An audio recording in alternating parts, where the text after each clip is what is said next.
નમસ્કાર વિદ્યાર્થી મિત્રો, નમો નમઃ. આજે આપણે ધોરણ 11 આપણે એમાં પદ્ય વિભાગમાં પહેલું પદ્ય જોયા બાદ હવે એક ગદ્ય એટલે ગદ્ય વિભાગમાંથી 11મું ગદ્ય એમાં પૃથુ ચરિત એટલે પૃથુનું ચરિત એના વિશે આપણે આજે અભ્યાસ કરવાનો છે. અભ્યાસ કરતા પહેલા આપણે એની થોડીક સમજ કેળવી લઈએ, થોડુંક યાદ કરી લઈએ. તો તમે પણ ધોરણ 11 માં વિષય સંસ્કૃતમાં ગદ્ય 11 એને આપણે આજે જોવાનું છે અને તમે પણ તમારા પાઠ્યપુસ્તકમાં એ જુઓ. આપણને એમ થાય કે આપણી ભારતીય સંસ્કૃતિ છે એ ખૂબ જ પુરાણી છે, એટલે જૂની છે. મનુષ્ય, ત્યારબાદ જે ખેતી કર્મ છે, કૃષિ કર્મ છે, આ બધું કેવી રીતે આવ્યું? એટલે કે આપણી જે પરંપરા આજે સમાજમાં જે રીતે વ્યાપ્ત છે અને રૂઢિગત એ ચાલી આવેલી છે, એ ઉપરાંત જે પણ આપણે કાર્ય કરીએ છીએ તો એના ઇતિહાસ વિશે આપણે જાણવું હોય તો આપણને એના માટે જે પુરાણ છે, પુરાણ સાહિત્ય, એનો અભ્યાસ કરવો એ આવશ્યક બને છે. આપણને બધાને ખબર છે કે ખેડૂત છે એ ખેતી કરવા એ જાય છે, ખેતી કર્મ કરી અને પોતે એમાંથી ધાન્ય એ મેળવે છે અને એમાંથી એ સમગ્ર એ સમાજનું એ ભરણ પોષણ કરે છે. તો આ બધું કેવી રીતે બન્યું? સૌપ્રથમ ખેતી કોણે કરી અને કોને આવું માર્ગદર્શન આપ્યું? જે આ બધી જ બાબતો છે એની પાછળનું જે રહસ્ય છે, એની પાછળનો જે ઇતિહાસ છે, એની પાછળની જે પરંપરાઓ છે, એને સમજવા માટે આપણે પુરાણોનો અભ્યાસ કરવો આવશ્યક છે. તમે અગાઉ પણ આના વિશે થોડુંક સાંભળ્યું છે કે પુરાણ એટલે પુરાણ એટલે શું? ઘણા બધા એવા લોકોએ સાંભળ્યું છે અને એની વાર્તા પણ સાંભળી છે, જેમાંથી એક તમને જોવા મળશે ગરુડ પુરાણ. તો આવા આપણી ભારતીય સંસ્કૃત સાહિત્યમાં 18 પુરાણો જોવા મળે છે. કોણે રચના કરી? તો જે મહર્ષિ વેદવ્યાસ છે એને આ 18 પુરાણોની એને રચના કરી છે. એમાં જે 18 પુરાણો છે એ સંસ્કૃત સાહિત્યમાં એક અનોખું અને વિશિષ્ટ સ્થાન ધરાવે છે. આ પુરાણોમાં એક વિશિષ્ટ લક્ષણો પણ જોવા મળે છે, જેને પુરાણમ પંચલક્ષણમ એટલે પુરાણોમાં 5 લક્ષણો જોવા મળે છે. થોડું તમને પણ યાદ હશે કે વંશ, સર્ગ, પ્રતિસર્ગ, ત્યાર પછી મન્વંતર અને વંશાનુચરિત, એવી રીતે 5 જે એના લક્ષણો છે એ આપણે એના નામ થોડા સાંભળ્યા છે. તો એમાંથી જે સર્ગ છે તો એ સર્ગ એ શું દર્શાવે છે? તો કે એ સૃષ્ટિની ઉત્પત્તિ કેવી રીતે થઈ એની બાબતનું જે જ્ઞાન છે, જે સમજ છે, એ સર્ગ નામના લક્ષણમાં જોવા મળે છે. પ્રતિસર્ગ એટલે એનો વિરુદ્ધ, કે આ સમગ્ર જે સૃષ્ટિનું જે કહેવાય કે પ્રલય એનું વર્ણન જે છે એ પ્રતિસર્ગમાં એ જોવા મળે છે.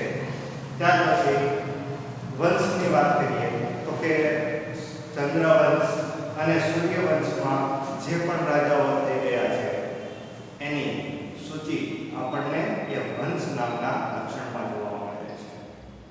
ત્યાર પછી મન્વંતર જોઈએ. મનુ વત્તા અંતર, મન્વાંતર એટલે બે વનો વચ્ચેના જે એમાં થયેલી જે ઘટના છે એ બધા ઘટનાનું જે વર્ણન છે એ આપણને આ મન્વંતર એમાં જોવા મળે છે. અને ત્યાર પછી જે છેલ્લું લક્ષણ જે છે એ વંશાનું ચરિત્ર.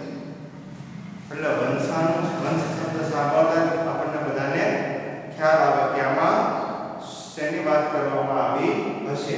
તો કે એમાં જે તે સમયમાં થયેલા કેટલા જે ઉત્તમ રાજાઓ છે એના પરાક્રમી રાજાઓનું વર્ણન એ વંશાનું ચરિત્રમાં કરવામાં આવેલું.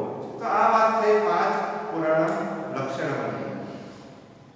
આ પાંચે લક્ષણોમાં એ જેવી વાત મેં તમને ટૂંકમાં કીધી એવી રીતે એનું વર્ણન એ જોવા મળે છે આપણને. જ્યારે આવા જે પુરાણ મળે કદાચ તો એને આપણે અભ્યાસ કરવો, જેથી કરીને આપણું જે પ્રાચીન જે ધર્મ પરંપરા છે, જે ઇતિહાસ છે ભારતીય સંસ્કૃતિનો, એ આપણને સારી રીતે સમજ મેળવી શકાય છે. તો આ જે પુરાણમ પંચ લક્ષણમ એની આપણે સંજ્ઞા, તો અહીંયા જે આપણા અભ્યાસક્રમમાં પણ જે 11 પદ્ય આપવામાં આવ્યું છે પૃથુચરિત, પૃથુચરિતમ એટલે પૃથુનું જે જીવન ચરિત્ર છે, પૃથુ રાજા છે એનું જે જીવન ચરિત્ર છે એની વાત આપણે આજે આપણા અભ્યાસક્રમમાં પદ્ય 11 એ એકમમાં આપણે એને જોવાની છે. અને આવા જે મહાપુરુષો આપણી ભારતીય સંસ્કૃતિમાં થઈ ગયા એનું જો જ્ઞાન તમારે મેળવવું હોય તો આ પુરાણોનો અભ્યાસ કરવો એ ખૂબ જ આવશ્યક બની જાય છે. વ્યાસે જે 18 પુરાણોની, મહર્ષિ વેદ વ્યાસે જે 18 પુરાણોની રચના કરી છે એમાં મત્સ્ય પુરાણનો સમાવેશ થાય છે. મત્સ્ય પુરાણમાંથી જે પૃથુચરિત આવેલું છે એમાંથી આ પૃથુચરિતની અહીંયા રૂપકનું અહીંયા આપણા અભ્યાસક્રમમાં લેવામાં આવ્યો છે. અહીંયા પૃથુચરિત છે એ રૂપકનો પ્રકાર છે અને એના આધારે અહીંયા આ ગદ્ય તૈયાર કરવામાં આવેલું છે. પુરાણોમાં વાત કરીએ તો જે પૃથુચરિત છે એમાં જે રાજા ઉત્તમ છે, પૃથુચરિતમાં અહીંયા એક સરસ મજાનું રૂપક છે એટલે કે વાર્તા સ્વરૂપે એ આપણને જોવા મળે છે. જેમાં પૃથુ રાજા છે એને એમાં કેવી રીતે એ ભૂમિનું દોહન કર્યું અને ત્યાર પછી એમાંથી એ દૂધ મેળવી અને બધા પ્રજાનું એ ઉદ્ધમ દ્વારા એ બધાનું કહેવાય કે પરિપાલન એ કર્યું, બધાને એને પોષા અને કેવી રીતે એ લોકોને એને કહેવાય કે એનું રક્ષણ કર્યું એની વાત અહીંયા આ પૃથુચરિતમાં આવે છે. કહેવાનો મતલબ કૃષિ કર્મમાં જો સૌપ્રથમ કૃષિનું જે ખેતીનું જેને કામ કર્યું છે તેવા પુરુષ એટલે રાજા એટલે પૃથુ એનું નામ લેવામાં આવે છે. અને એવા જે પૃથુ રાજા વિશે છે એ આજે આપણે અભ્યાસ કરવાનો છે. તો આ જે વાત છે એ આપણે આપણા અભ્યાસક્રમમાં સમાવેશ કરવામાં આવ્યો છે. શા માટે ભાઈ પૃથુચરિત એને આપણા અભ્યાસક્રમમાં સમાવેશ કરવામાં આવ્યો? કારણ કે જે દિવ્ય એને કામ કરેલું છે અને જેને ધર્મની રક્ષા કરી છે, ધર્મની રક્ષા કરતા કરતા બધા લોકોનું જે પાલન પોષણ કર્યું છે એવા રાજાની આપણે એવું કહેવાય કે રાજા તો ખરો પણ મહાપુરુષ પણ કહી શકાય. એને ધરતીરૂપી માતાને એનું દોહન કરી અને સમગ્ર સમાજને એને પાલન પોષણ અન્ન એ પ્રાપ્ત કરી અને સમગ્ર સમાજનું એને પાલન પોષણ કર્યું છે. એટલા માટે એનું સ્થાન એ ઉચ્ચ માનવામાં આવે છે. હવે આપણે આમાં શું શીખવાનું છે એની પણ આપણે થોડી વાત કરવી પડે. તો અહીંયા જે આ ગદ્ય છે એમાંથી આપણને એ બોધ લેવાનો છે કે માણસે યોગ્ય સમયે યોગ્ય કાળે ધરતીનું એટલે ધરતી માતાનું એ નિયત સમયે નિયત કાળે એને દોહન કરવાનું છે. કેવી રીતે? તો કે શરદ ઋતુ આવે ત્યારે જે પણ અન્ન આપણે ભૂમિમાં એટલે કે ખેડૂત ખેતી કરે અને એના વાવેલું હોય તો એમાંથી એને એ પ્રાપ્ત થાય છે. એવી બે ઋતુ છે. કઈ? તો કે શરદ ઋતુ અને વર્ષા ઋતુ. એ બે ઋતુમાંથી એને એ દુગ્ધ એટલે એ દૂધ રૂપી અન્ન મળે છે. અહીંયા આપણને એક વાર્તા એક રૂપક દ્વારા આ બાબત સમજાવવામાં આવેલી છે. તો કે અહીંયા આ ગદ્યમાં શેની વાત કરવામાં આવી છે? તો કે રાજા પૃથુ વિશે. તો કે સ્વયંભૂ મનુવંશમાં આ અંગ નામનો એક રાજા થઈ ગયો અને એને એક વેદ નામનો પુત્ર થયો. તે ખૂબ જ ક્રૂર શાસનવાળો હતો. લોકોને મારતો, યજ્ઞ યાગાદી વગેરે જગ્યાએ જે સારા સારા કર્મ થતા તો એવા કર્મ યજ્ઞ વગેરે કર્મને એ નાશ કરતો અને યજ્ઞ યાગાદી વેદ ઋચાનું જ્યાં ગામ થતું હોય ત્યાં એને લોકોને ઋષિ મુનિઓને ત્રાસ આપતો, લોકોને ત્રાસ આપતો. આથી ધરતી છે એ યજ્ઞ ધર્મ વગેરે વિહોણી બની ગઈ. એટલે અતિવૃષ્ટિ એટલે કે દુષ્કાળ, અતિવૃષ્ટિ તો ન કહેવાય પણ દુષ્કાળ પડ્યો, જેના કારણે ધરતી અન્ન વગરની થઈ. હવે ધર્મ વગેરે જે કાર્ય ન થાય એટલા માટે અને જે દુષ્કાળ જેવી પરિસ્થિતિ ઉત્પન્ન થઈ એટલા માટે લૂંટફાટ એ સમયમાં વધારે વ્યાપક બની ગઈ. લોકો એકબીજાનું ઝૂંટવી અને પોતાનું ગુજરાન એ ચલાવવા લાગ્યા. પણ કેટલા દિવસ ચાલે? જ્યાં સુધી એ લોકો મહેનત ન કરે અથવા કંઈ કાર્ય ન કરે સારું, તો પૃથ્વી પણ ધરતી માતા પણ એને કોઈ પ્રકારનું એ સાથ એટલે કે અન્ન એવું કંઈ આપી શકતા નથી. આથી દુષ્કાળ પડ્યો. એટલા માટે બધા જે ઋષિમુનિઓ છે એને વિચાર કર્યો કે આ જે અંગ નામનો રાજા છે એ ખરેખર ક્રૂર છે. એને કોઈ પણ ભોગે આપણે એને શાસનથી ઉતારવો પડશે અથવા એનું મારણ કરવું પડશે. એટલે બધા ઋષિમુનિઓએ એને ખતમ કરે છે, મારે છે અને એક પોતાનો જ એવો પુત્ર મંત્ર ઋચા દ્વારા એ પૃથુ નામનો એ પુત્રની ઉત્પત્તિ કરે છે. પૃથુ જે છે એ વેર અંગ નામના જે રાજા છે એને જે પણ પ્રકારે અને એનો જે પુત્ર વેન છે એ વેન ખૂબ જ એ અત્યાચારી હોય છે, એનું જે શાસન છે એ ભ્રષ્ટ હોય છે. એ પૃથુ નામનો જે રાજા એ ઋષિમુનિઓના મંત્રના બળના પ્રતાપે જે ઉત્પન્ન થયેલો છે એ પૃથુ રાજાને એને શાસન પર બેસાડે છે. અને જેમ જેમ સમય જાય છે તેમ તેમ હવે જે સંસારમાં લૂંટફાટ, ચોરી, દુષ્કાળ આ જે પરિસ્થિતિ છે એને ધીમે ધીમે એ પોતે દૂર કરવાનો પ્રયત્ન કરે છે અને લોકોને આ પૃથુ જે છે રાજા એ વધારે લોકપ્રિય બનવા લાગ્યો. હવે સમસ્યા હતી કે આ બધા લોકોનું એટલે કે પ્રજાનું પરિપાલન એટલે એનું પાલન પોષણ કરવા માટે અન્નની જરૂર પડે. જ્યાં સુધી અન્ન ન હોય, અનાજ ન હોય ત્યાં સુધી માણસ જીવી શકે નહીં. એટલે તેણે જે દુષ્કાળ ભરી પરિસ્થિતિ ઊભી થઈ હતી એટલે ધરતીને એને બાળી નાખવાનો પ્રયત્ન કરવાનો વિચાર કર્યો.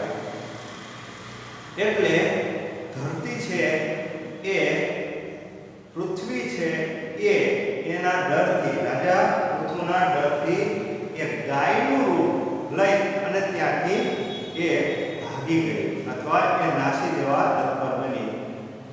પૃથુ રાજા તેની પાછળ એને પીછો કરતા કરતા એની પાછળ જાય છે અને એક એવા સ્થાને એ ગાય રૂપી જે ધરતી છે એ ઊભી રહે છે અને કહે છે કે શા માટે આવી રીતે હવે હું શું કરું?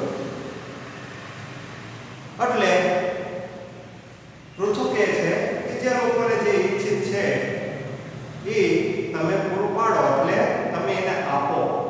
જે વૃક્ષો છે, વનસ્પતિ છે, અન્ન છે એ તમે એને આપો બસ. ત્યારે એ આપવાની વાતને એ માન્ય રાખે છે અને એને વિચાર સમજાવે છે કે તમે આવી રીતે એ મારું દોહન કરો, જેમાંથી જે અન્ન થાય એમાં બધા લોકોનું ભરણ પોષણ થશે. આથી પૃથુ રાજાએ એ ધરતી રૂપી ગાયનું એ દોહન કર્યું છે. હવે ધરતી રૂપી ગાય એટલે શું?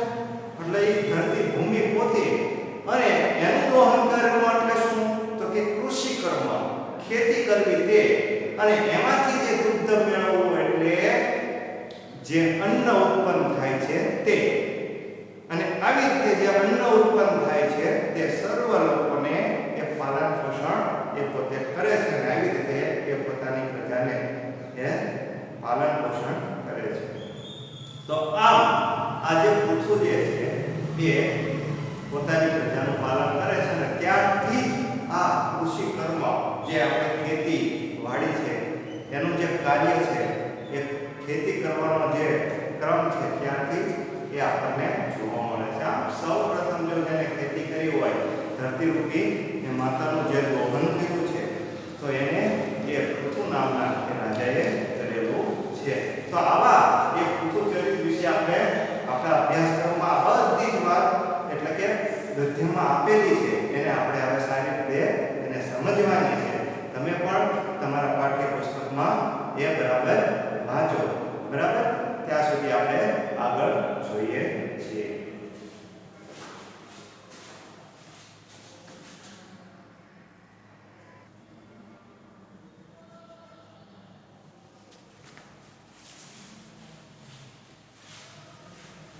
હવે આપણે આગળ જોઈએ છીએ. આગળ પાઠની શરૂઆત કરતા પહેલા, ગદ્યની શરૂઆત કરતા પહેલા આપણે હવે જે અમુક કઠિન શબ્દ છે, આપણે શબ્દ છે એના અર્થ અહીંયા આપવામાં આવેલા છે, તો એને આપણે જોઈએ. વંશ એટલે વંશમાં સપ્તમી વિભક્તિ છે.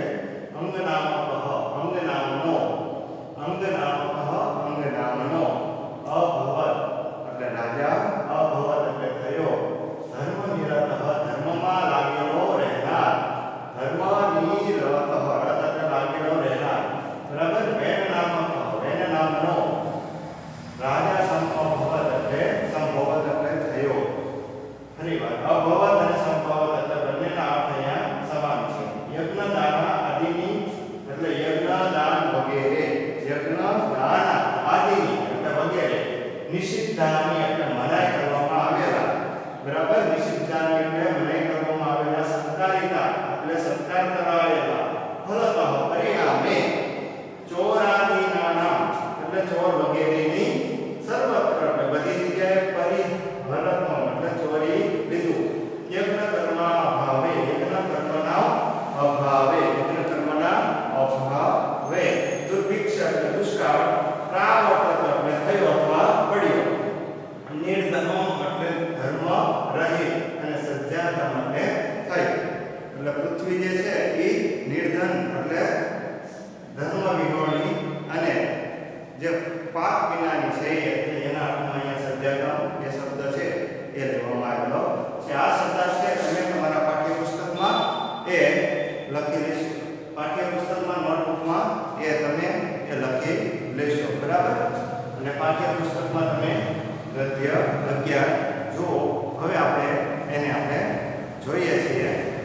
તે પહેલા અહીંયા થોડી પ્રસ્તાવના આપી છે, તેનો પણ થોડો અભ્યાસ કરી અને આગળ જે પ્રથમ પેરેગ્રાફ છે એનો આપણે અભ્યાસ કરીએ.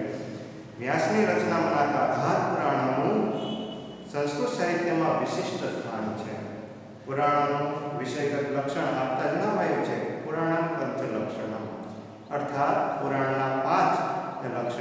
છે, જેમ કે સ્વર્ગ એટલે કે સૃષ્ટિની જે ઉત્પત્તિનું વર્ણન છે, પ્રતિસર્ગ જે સૃષ્ટિના પલયનું વર્ણન છે, વંશ સૂર્યવંશ અને ચંદ્રવંશમાં થયેલા જે અનેક એ રાજાઓની એની યાદી છે, મન્વંતર એટલે કે બે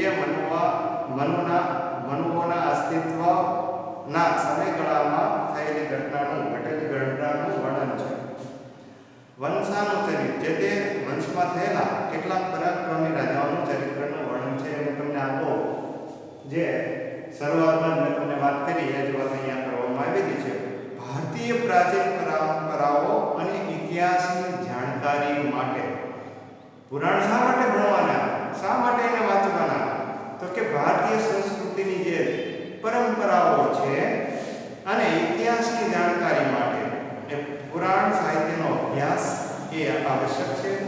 વળી સામાન્ય જનમાનસ પુરાણનો સ્વાધ્યાય કરી તેમાં વર્ણવેલા મહાનુભાવોના જીવનને જાણી શકે છે અને તે પ્રમાણે પોતાનું જીવન બનાવવાની અને તે પ્રમાણે જીવનની એ પ્રેરણા પ્રાપ્ત કરે છે. માત્ર અહીંયા મહાપુરુષોના જીવન એ લોકો જીવી ગયા છે એટલું પૂરતું નથી. એ લોકોના જીવનમાં જે પણ સારા ગુણો છે એ આપણા જીવનમાં એ કેળવવાના છે. કેવી રીતે સંક્રાંત થાય એ પણ આપણે એમાંથી બોધપાઠ લેવાનો છે. અહીંયા એમ કહેવામાં આવેલું છે, મત્સ્ય પુરાણમાં આવતા પૃથુચરિતના આધારે આ પાઠ પૃથુચરિતમ એ સંપાદિત કર્યો છે. પુરાણમાં ભૂમિનું દોહન કરી અન્નની જે પ્રાપ્તિનો સૌ પ્રથમ ઉપક્રમ કરનાર રાજા તરીકે પૃથુનો નિર્દેશ છે. ભૂમિનું દોહન કરી અને એમાંથી જે અન્ન ઉદ્ગમ મેળવે છે એનો જે પહેલો નિર્દેશ હોય તો એ રાજા પૃથુનો તરીકે થાય છે. ભૂમિનું દોહન એટલે કૃષિકર્મના પુરસ્કારતા તરીકે પુરાણોમાં એ જે રીતે પૃથુનું ચરિત્રનું વર્ણન થયું છે તેનો મર્મ સમજવા જેવો છે. અહીં ભૂમિને ગાય રૂપે, પૃથુને દોહન રૂપે, દોહનાર રૂપે અને વર્ણવવામાં આવ્યા છે અને દોહન ક્રિયાની પાછળ રહેલા આશય પ્રસ્તુત પાઠના કેન્દ્રમાં છે. આ પૃથુચરિતના પ્રસ્તાવના જોયા બાદ હવે આપણે સીધા જ આ પહેલો પેરેગ્રાફ છે એના ઉપર જઈએ છીએ. તમે પણ તમારા પાઠ્યપુસ્તકમાં જુઓ ગદ્ય 11 એમાં પહેલા પેરેગ્રાફમાં બરાબર ધ્યાન આપશો. સ્વયં ભુવસ્ય મનોવંશે અંગ નામક રાજા અભવત. અભવત એટલે થયો. સ્વયં ભુવસ્ય એટલે સ્વયં ભુવના, મનોવંશે એટલે મનુના વંશમાં અંગ નામનો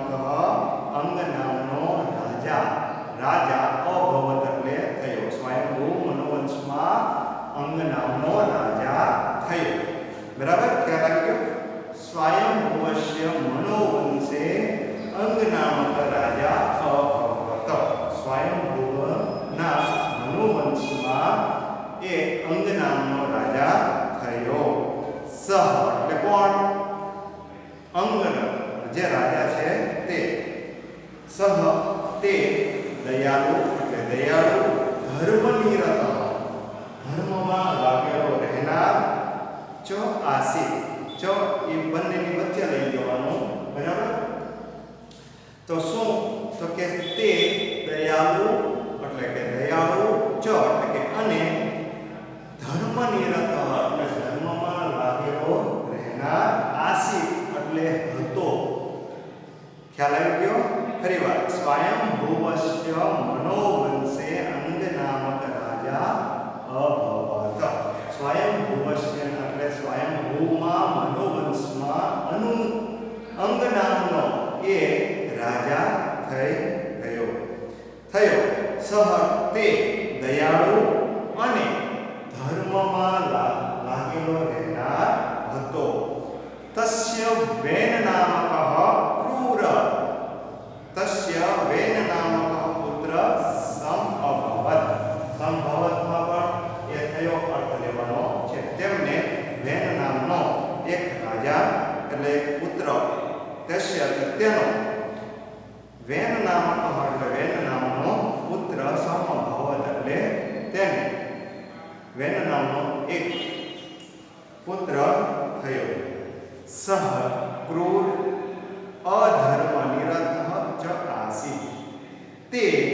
અતિશય ક્રૂર અને અધર્મ નિરત એટલે ધર્મમાં જે પરાયણ ન રહેનાર અધર્મ નિત એટલે અધર્મ નિત એટલે ધર્મ નિરત એટલે ધર્મમાં લાગેલો રહેનાર પણ અહીંયા અધર્મ નિરત એટલે અધર્મમાં લાગેલો રહેનાર એ હતો તેનો યજ્ઞ દાન આદિની સત્કર્માણી નિષિદ્ધાની તેણે યજ્ઞ દાન વગેરે જેવી સત્કર્માણી એટલે સત્કર્મોનો નિષિદ્ધાની એટલે યજ્ઞ દાન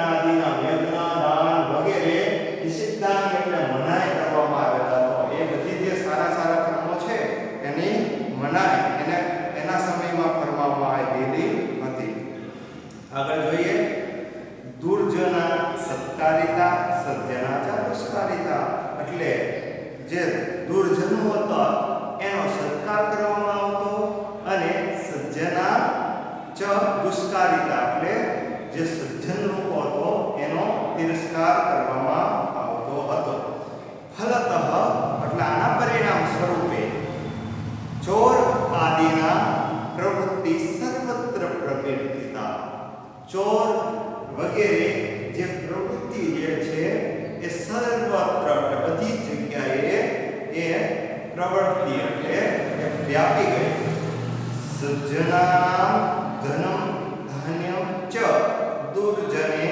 પરિહ્ય વતમ સજ્જનો જે પણ અનાજ ધનમ ધાન્યમ ધન અને ધાન્ય એટલે અનાજ સંપત્તિ અને અનાજ એ દુર્જને પરિહ્ય એટલે ચોરી લીધું સજ્જનો પાસે જે પણ ધન હતું ધાન્ય હતું તે આ દુર્જનોએ ચોરી લીધું લૂંટી લીધું બરાબર એ અહીંયા શબ્દાર્થની પ્રમાણે તમને દર્શાવેલું છે યજ્ઞ કર્મ અભાવે યજ્ઞના અભાવે એટલે યજ્ઞ કરવાની મનાઈ હતી એના અભાવે અને કર્મ અભાવે એટલે કર્મ એટલે કોઈ પણ સારું કાર્ય કરવું હોય એના અભાવે દુર્ભિક્ષતા દુર્ભિક્ષ એટલે અહીંયા દુષ્કાળ એ અર્થ લેવાનો છે દુર્ભિક્ષ એટલે દુષ્કાળ પ્રાવર્ત એટલે થયો અથવા બરાબર છે થયો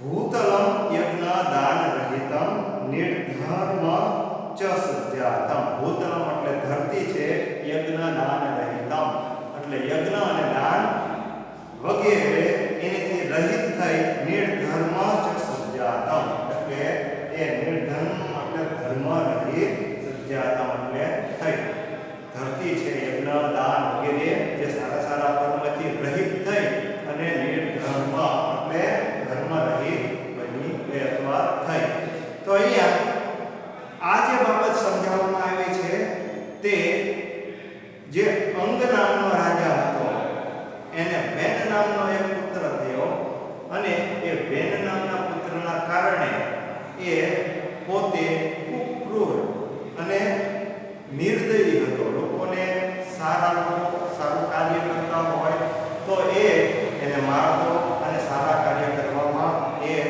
જરા પણ સાથ આપતો નહીં ઉલટાનું જે લોકો દુર્ગુણી છે ચોરી કરતા હોય વ્યસની હોય એ લોકોને એને માન સન્માન આપવાનું ચાલુ કર્યું અને જે સજ્જન લોકો છે એનો ત્યાગ કરવાનો એને શરૂ કર્યો એટલા માટે ધર્મ કાર્ય એ ધરતી પર થવાનું બંધ થયું પરિણામે એ દુષ્કાળ પડ્યો દુર્ભિક્ષા એટલે દુષ્કાળ પડ્યો અને જેના કારણે ધરતી ઉપર ધર્મ એ વગેરે બાબતો એ લુપ્ત થઈ ગઈ અને ધરતી માતા પણ એ અન્ન આપતા એ બંધ થયા એની વાત અહીંયા આ પેરેગ્રાફમાં કરવામાં આવેલી છે ફરીવાર સમગ્ર પેરેગ્રાફનું અનુવાદ કરું છું તમે પણ બરાબર ધ્યાન આપશો સ્વયંભૂવસ્ય મનોવંશે અંગનામક રાજા અભવત સ્વયંભૂ મનોવંશમાં અંગનામક રાજા થયો સહ દયાળુ ધર્મ નિરતઃ ચ આસીત તે દયાળુ અને ધર્મમાં રચ્યો પહેલા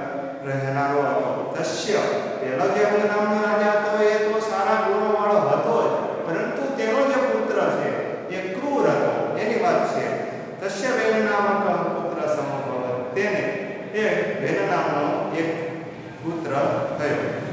સહ ક્રૂર અધર્મ નિરતઃ ચ આસીત. તે ખૂબ ક્રૂર અને ધર્મ કાર્ય ન કરવામાં એ લાગેલો રહેનાર, અધર્મ કાર્યમાં કહેવાય ને, ધર્મ કાર્ય એ કરવામાં લાગેલો રહેનાર હતો. તેન યજ્ઞદાન આદિનામ સત્કર્માણી નિષિદ્ધાની. તેના દ્વારા યજ્ઞ, દાન વગેરે જે સત્કારો, સારા સારા કાર્યો છે એને કરવાની મનાઈ હતી. દુર્જના સત્કારિતા સજ્જના ચ દુષ્કારિતા. એટલે દુર્જનોનો એ સત્કાર કરતો અને સજ્જનોનો એ તિરસ્કાર કરતો. ફલતઃ પરિણામે ચોર આદિના પ્રવૃત્તિ સર્વત્ર પ્રવર્તિતા. ચોરી વગેરે જે ચોર આદિના પ્રવૃત્તિ એટલે ચોરી વગેરે જેવી પ્રવૃત્તિ છે એ બધી જગ્યાએ ફેલાઈ ગઈ. સજ્જનાનામ ધનમ ધાન્યમ ચ દુર્જને પરિહર્યત. એટલે સજ્જનો પાસે જે ધન અને ધાન્ય રહેલું તો તે આ દુર્જને એને ચોરી લીધું. યજ્ઞ કર્મ અભાવે. યજ્ઞ અને કર્મના કાર્યના કરવામાં અભાવથી એ દુર્ભિક્ષ પ્રાપ્ત એટલે એ દુષ્કાળ થયો. ભૂતલ યજ્ઞ દાન રહિતમ. એટલે ધરતી છે એ યજ્ઞ અને દાન રહિત બની. નિર્ધર્મમ ચ સજ્જાતમ. અને તે ધર્મ રહિત થઈ. બરાબર, ધર્મ રહિત થઈ. તો આ જે પેરેગ્રાફ છે એ તમે બરાબર એ સમજો, વાંચજો એટલે સરસ રીતે આવડી જાય. અને આ શબ્દાર્થ છે તમારી નોટબુકમાં એ લખી લેશો. હવે આગળની જે બાબત છે, આગળનો જે ગદ્ય છે એ આપણે હવે પછીના એ પીડીએફમાં ભણીશું. ત્યાં સુધી તમે આટલું